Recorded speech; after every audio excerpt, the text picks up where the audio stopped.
A Boeing 747 slams into the English countryside. Hello! It was like a battlefield. Complete and utter devastation. Where was this 747? Investigators have all the clues they need to figure out what caused the accident. The aircraft took off with the same defect that it had arrived with. But they can't explain why no one on board did anything to prevent it. They seem to be ignoring the alarms completely. The first officer was about to die, and he didn't say anything. How can this happen? The answer lies not at the crash site, but thousands of kilometers away, buried in hundreds of years of history.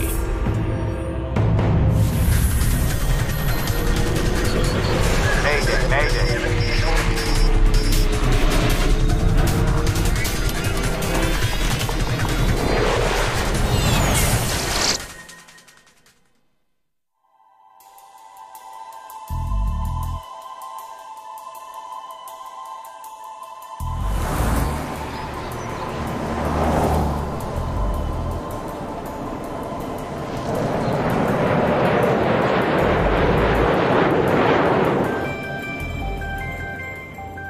Gary Dan is enjoying the Christmas holiday at his home just north of London.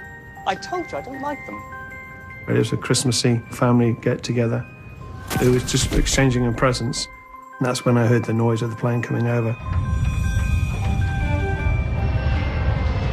It got louder and louder. It was almost like the plane was going to take the chimneys off. It felt and heard the noise that close to the house. Living less than 2 kilometers from Stansted Airport, Dan is used to hearing jets, but not this close. I looked out the window, saw the plane coming over with fire coming out of the engines. As it came over, it sort of banked heavily left, and then just kept banking and banking. A Korean Air 747 slams into a forest in the village of Great Hallingbury. This was just a huge, huge explosion that you're watching it happen with a plume of fire coming towards you. I collected a torch. We ran downstairs saying, the plane's gone down, we've got to go and help. My brother and I ran outside and ran towards where it happened. We were racing towards where we could see the plume of smoke and fire, because there's still lots of aviation fuel popping around the area.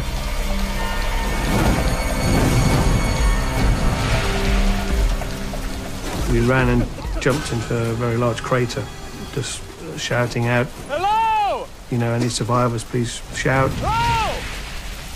Can anybody hear me? The aircraft had created a 30-foot plus crater. The wreckage was spread over at least half a mile. It was like a battlefield. We dialed 999. A plane's gone down in Hatfield Forest in Great Hallingbury. It takes nearly half an hour for rescue workers to arrive. They quickly determine that there are no survivors. A multi-million-dollar plane and thousands of kilograms of cargo are completely destroyed. It's up to the UK's Air Accidents Investigation Branch to figure out why. This is a very sophisticated aircraft, flown by a trained crew, and somehow they had lost control of this aircraft. How can this happen? Stansted Airport, on London's northeastern edge. The airport is a major European hub for low-cost passenger carriers and cargo flights from around the world. It really was buzzing. Lots of people there queuing up, checking in, people arriving, lots of meeters and greeters, lots of coaches. So it really was a fairly busy hub just on that run up to Christmas. Flight 8509 is a Korean Air cargo plane. The aircraft was a Boeing 747 freighter. As the name suggests, it was not configured with passenger seats, but the interior was full up with freight. Departing from Seoul, South Korea, the jumbo jet stopped in Tashkent, Uzbekistan, before arriving at Stansted. It will now continue on to Milan, Italy, with a new captain and crew.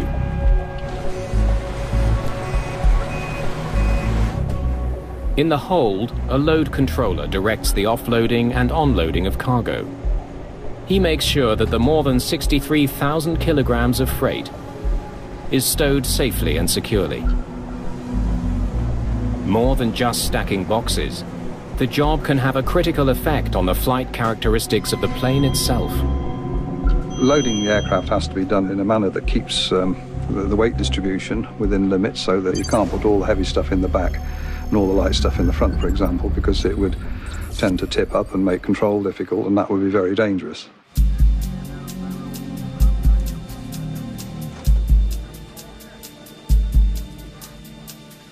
Captain Park Duk-kyu is a highly respected commander. Sir.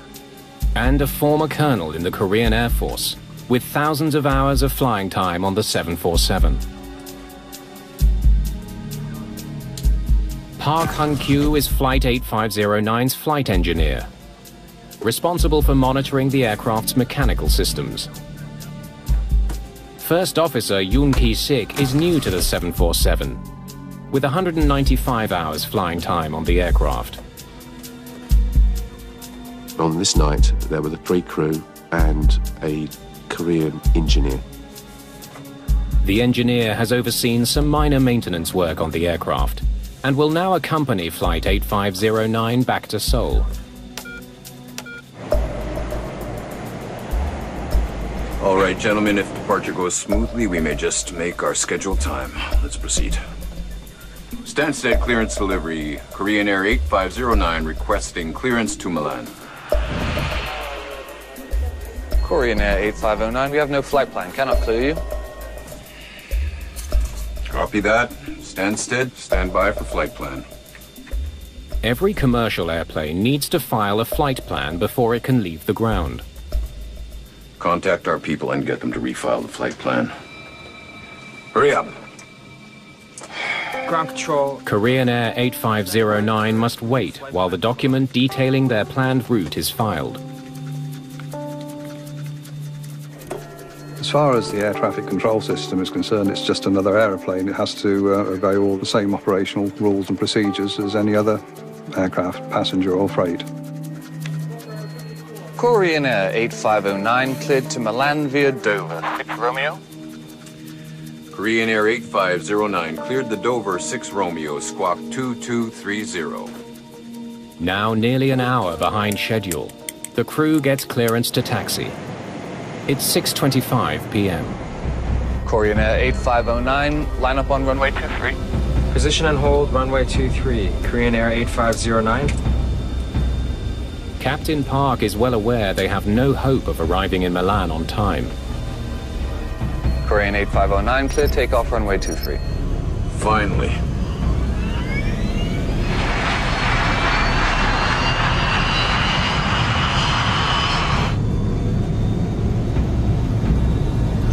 $80 knots. Roger. V1. Rotate.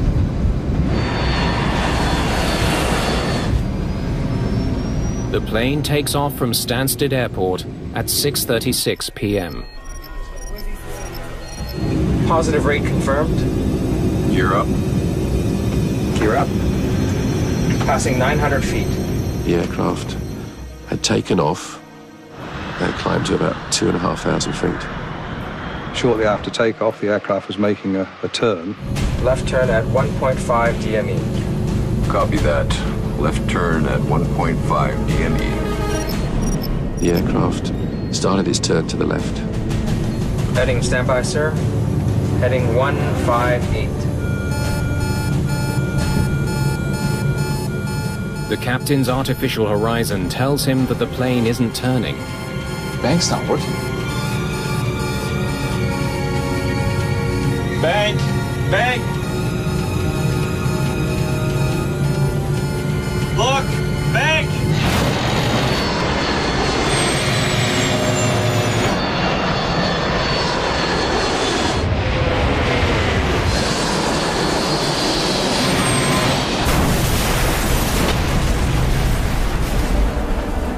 For some reason, Flight 8509 has gone from takeoff to total destruction in less than 60 seconds.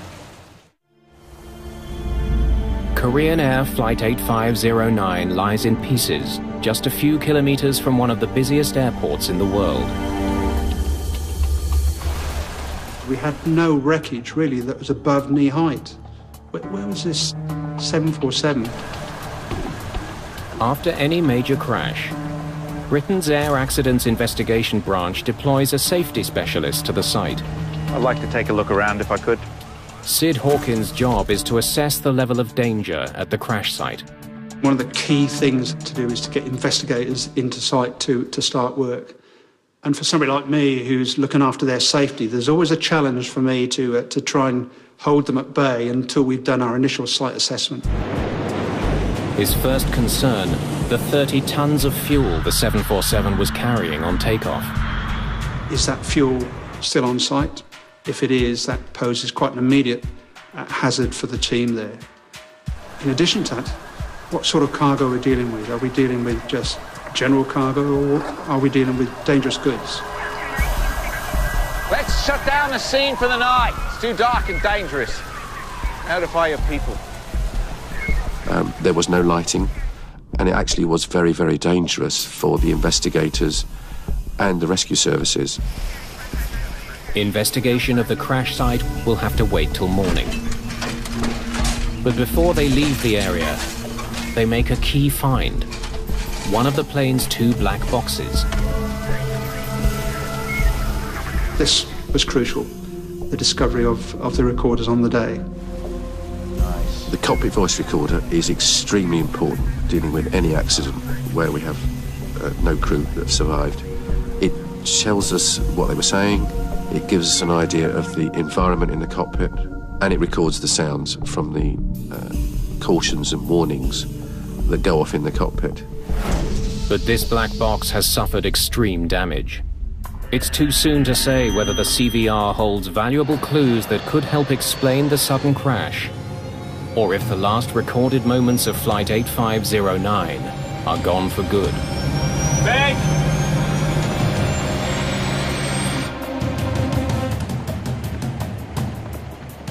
Meanwhile, the AAIB has begun work closer to the Stansted terminal on the airport runway. The team's operations investigator is David Miller.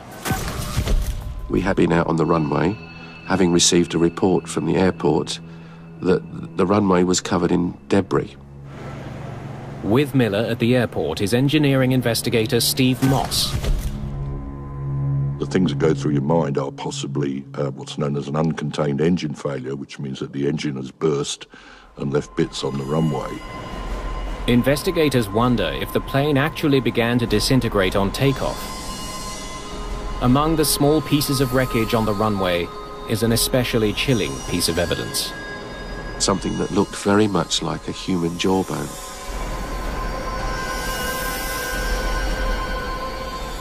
And of course then your mind starts to race, what on earth's gone wrong? You know, has somebody been hit by the aircraft as it took off? We wondered whether somebody had committed suicide and had run towards the aircraft and thrown themselves into the engine, affected its performance, and that had brought it down. We really didn't know. The runway investigation has stopped all flights in and out of Stansted Airport. The shutdown comes just days before Christmas. The terminal was seething with people. The pressure on us was tremendous to get that runway open.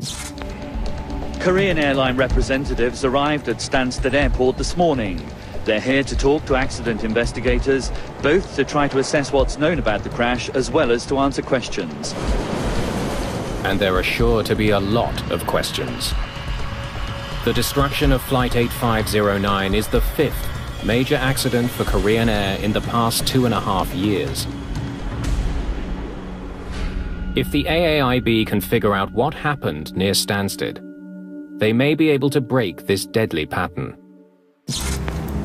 Daylight and the remains of a 747 lying in a path of destruction on the edge of an English village.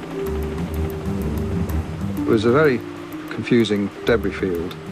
It takes a while for one to absorb the scene and to try and make sense of it all. By daylight, they get their first good look at the point of impact. A massive crater surrounded on all sides by scattered debris. In fact, what we were seeing on the runway was debris from the explosion, which had blown debris high into the air and had been carried downwind and just happened to deposit on the runway. The far-flung wreckage also helped solve the mystery of what seemed to be a jawbone on the runway. Closer examination the following morning revealed that it actually was a bit of twisted plastic.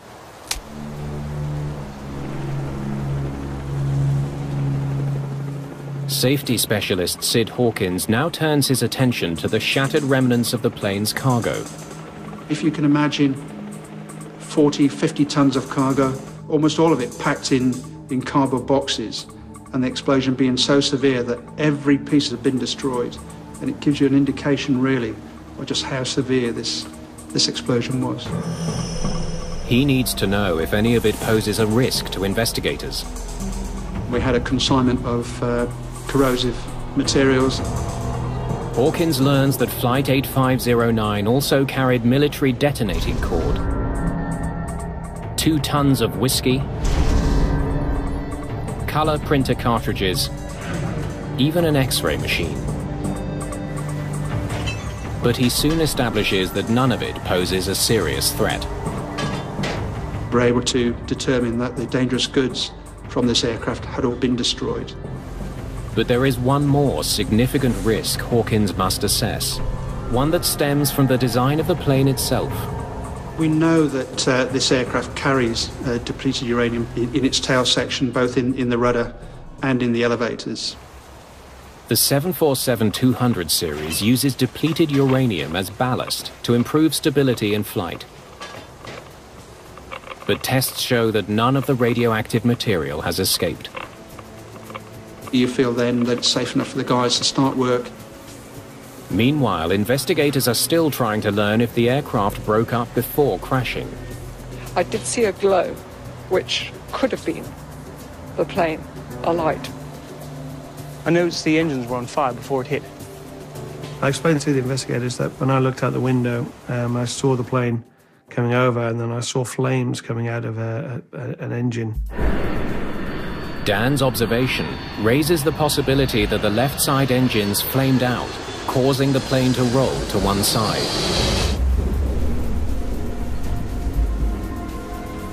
It's safe. But be careful down in through there. To determine if the plane hit the ground intact, they carry out what they call the four corners search. Have we got both wings? Have we got the tailplane? Have we got the fin and rudder? And the answer eventually was yes, we have, and we were satisfied that there had not been a structural failure of the aircraft in the air. While locating the four corners, investigators also discover some very distinctive marks on the ground. It was a long, slender gash, which was made by the wing, and then you could see where the nose had impacted further on. From the shape of the ground marks, you try and understand what attitude the aircraft was in when it hit the ground. The ground scar gives investigators a revealing glimpse into the flight's final seconds.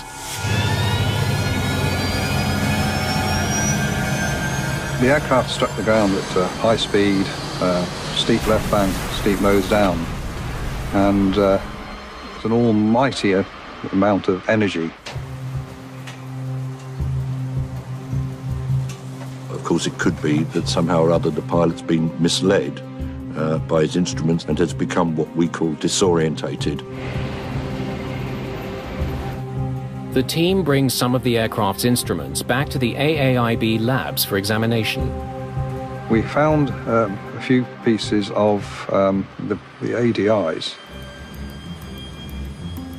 The ADI, or Attitude Director Indicator, is a flight instrument that displays the plane's bank and pitch.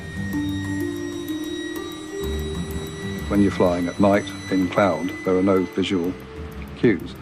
So he has an artificial horizon or an attitude direction indicator in front of him. Modern aircraft have 3 instruments, one in front of each pilot and a standby one in the center panel. So if one of them should fail, the pilots can compare their instruments with the standby instrument and see which 2 agree and which one disagrees. We found only fragments, and we were able to forensically examine these.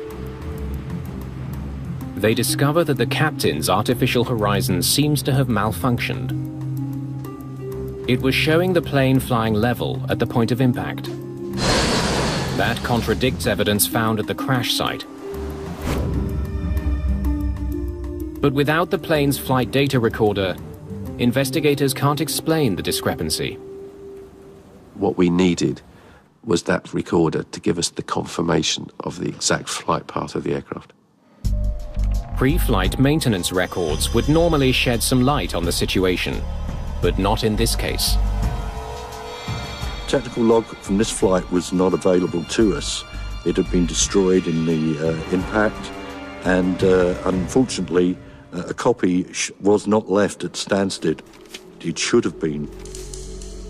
For more information, investigators interview the crew that flew the plane to Stansted on the previous leg of the flight. I need you to walk me through exactly what happened. They told us that when they departed from Tashkent the day before, in good weather, in daylight conditions, they had to carry out a turn to the left. As the captain commenced the turn, his artificial horizon did not work in roll. In the daylight, the pilot was able to get his bearings from the horizon outside.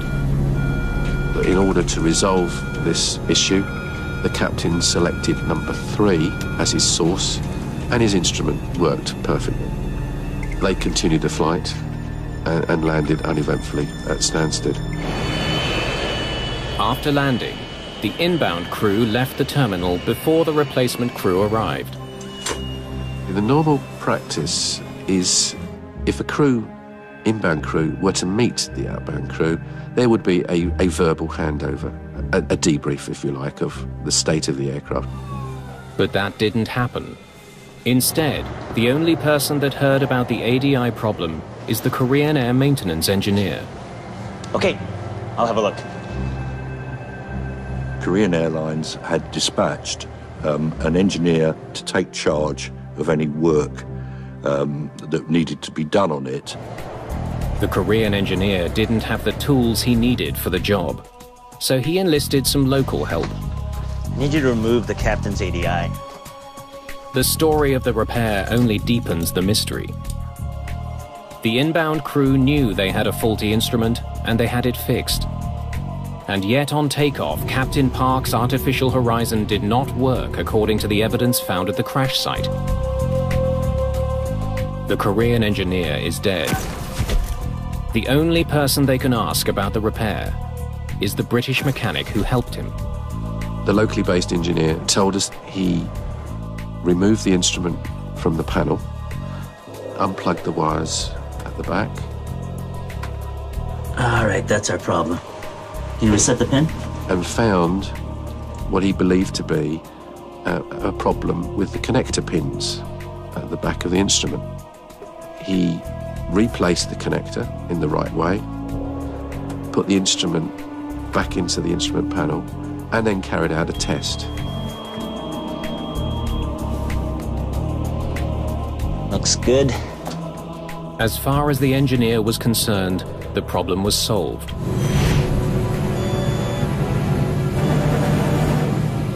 Had the maintenance actions actually fixed the defect? They hope the answer will be found on the flight data recorder. It has finally been recovered at the crash site. To find that in amongst all the wreckage at the bottom of a 30-foot crater took a considerable effort. It took 7 days to find it. But when they download the data, something doesn't add up. The readout is showing that the plane's roll angle never exceeded 2 degrees. Clearly it had gone in at a much steeper roll angle than that, like 90 degrees. So that set the alarm bells ringing. Why should that occur? Why a Korean Air 747 crashed just moments after takeoff from London's Stansted Airport is a mystery investigators are only beginning to unravel.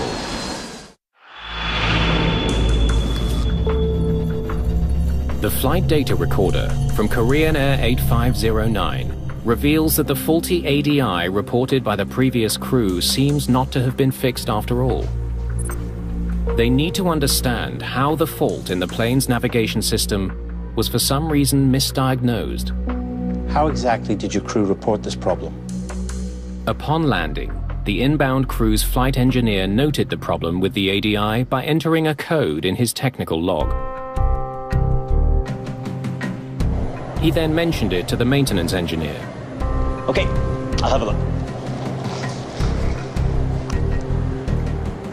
The normal action is to take the code that's entered and then look in the corresponding fault isolation manual, which has the same corresponding numbers, and that would then tell him what the fault was and what he had to do about it to fix it. But the Korean Air engineer didn't have a copy of the fault isolation manual. Without it, he couldn't correctly identify the proper repair. Instead, he tried to troubleshoot the problem as best he could. All right, that's our problem.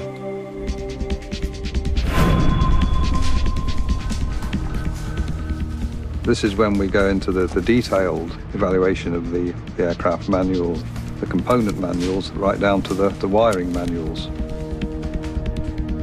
After an in-depth analysis of the plane's navigation system, they finally figure out what was wrong with the captain's artificial horizon. It was being fed corrupt information. The real problem lay deeper, with a device called an inertial navigation unit, or INU.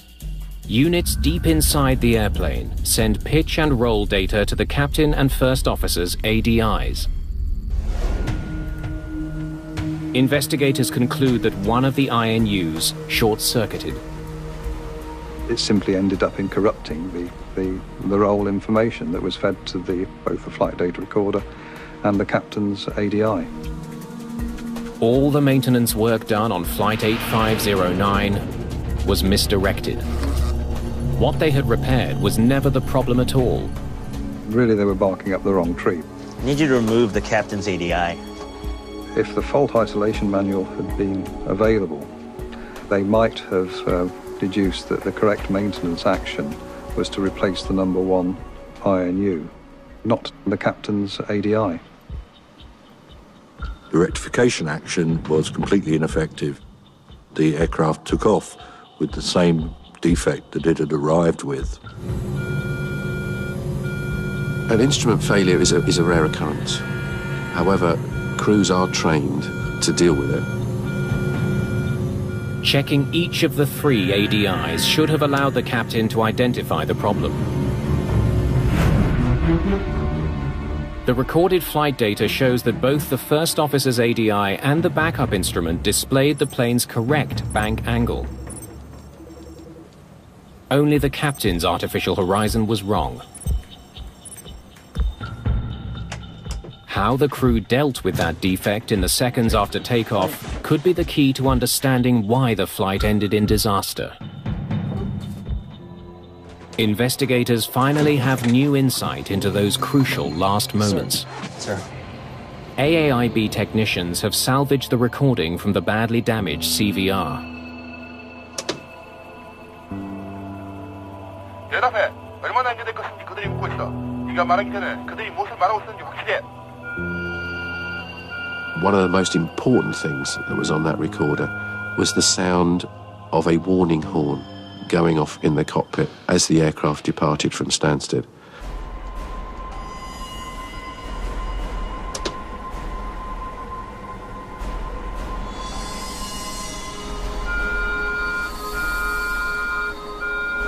But even more significant than the sound of the alarm is what is not on the tape. They seem to be ignoring the alarms completely. There was no discussion about the fault with the artificial horizon. The alarm is telling the pilots one of their ADIs is malfunctioning. They should check the third instrument to see which ADI is correct. But the pilots remain strangely silent. The flight engineer saw the standby horizon, looked at the other instruments, and actually pointed out this problem to the captain. Bank's not working. But the captain did not respond to that, either in words or deeds. Investigators are also troubled by the fact that the first officer, who had a working ADI, did nothing to save the plane. Why didn't the first officer say anything? Here, he was in a situation where he was about to die. He knew that the instruments were at fault, the comparator buzzer was going off, and he said nothing. Bank! Bank!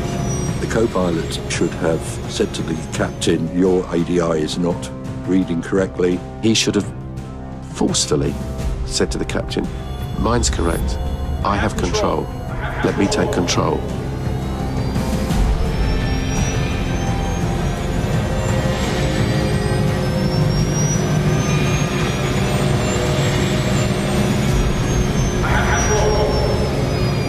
The correct response to that would have been, yes, you have control. But the co-pilot said nothing. The CVR also answers a lingering question concerning some of the eyewitness accounts of the crash.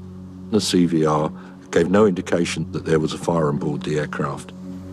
You would have heard of an engine fire bell, which is a very distinctive warning, and we didn't hear that. The fact that some witnesses were wrong doesn't surprise Moss. There's all sorts of things people can see in bad weather conditions at night. Reflections of the aircraft's lights or the navigation lights sometimes can mislead people into thinking there's a fire there. Investigators now want to know more about the crew members who let a minor malfunction lead to a catastrophic crash.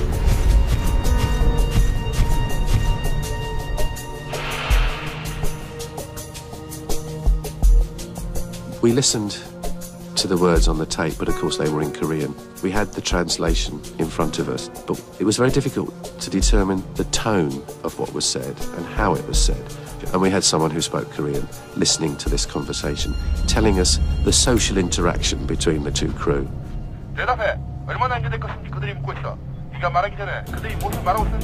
They can hear that prior to takeoff, the captain was becoming more and more agitated by the delays.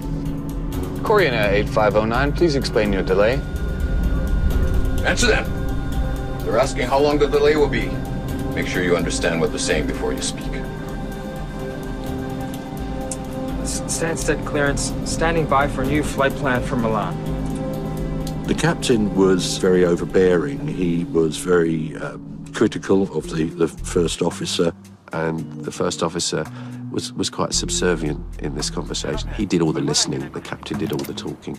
So you'd say he's being condescending?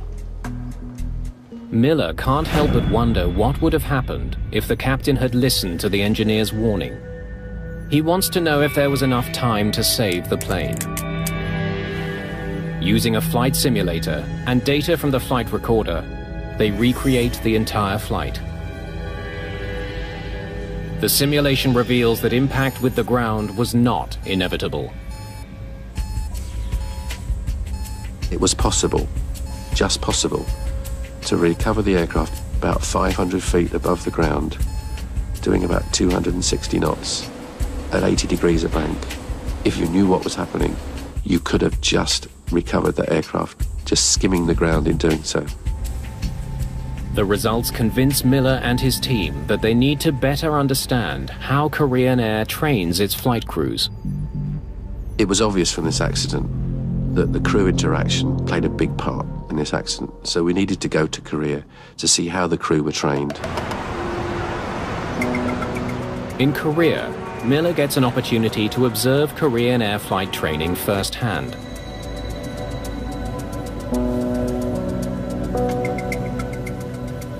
There was definitely a hierarchy between pilots. The captain was supposedly the older, the wiser, the more experienced, and the first officer was the younger, inexperienced apprentice. Crews were working in a very procedural way. There was not really much free thinking to deal with an unusual situation.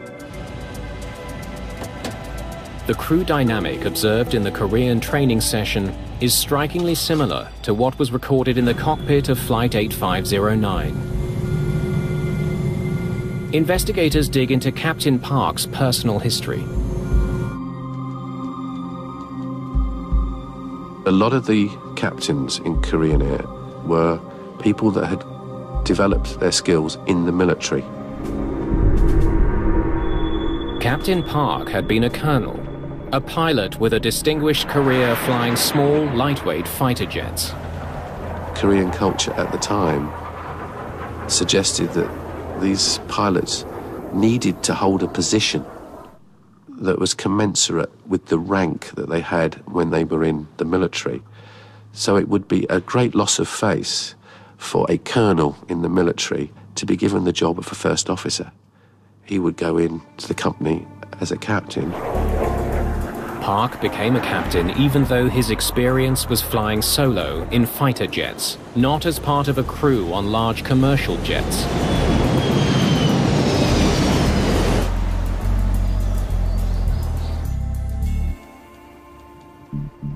By piecing together the puzzle of miscommunications, unexpected glitches, and crew dynamics, investigators believe they finally understand why Korean Air 8509 hit the ground less than 60 seconds after lifting off from the runway. This is inexcusable. If we hit one more delay. Korean 8509, clear takeoff runway 23. Clear for takeoff runway 23. Korean 8509. Clear for takeoff. Finally. A series of delays put Flight 8509 behind schedule, testing the patience of the captain. The first officer remained quiet, trying to avoid conflict with a senior colleague. To operate any aircraft, you need the crew to be working as a team. You don't want an autocrat in one seat and somebody who's very subservient in the other. V1. Rotate.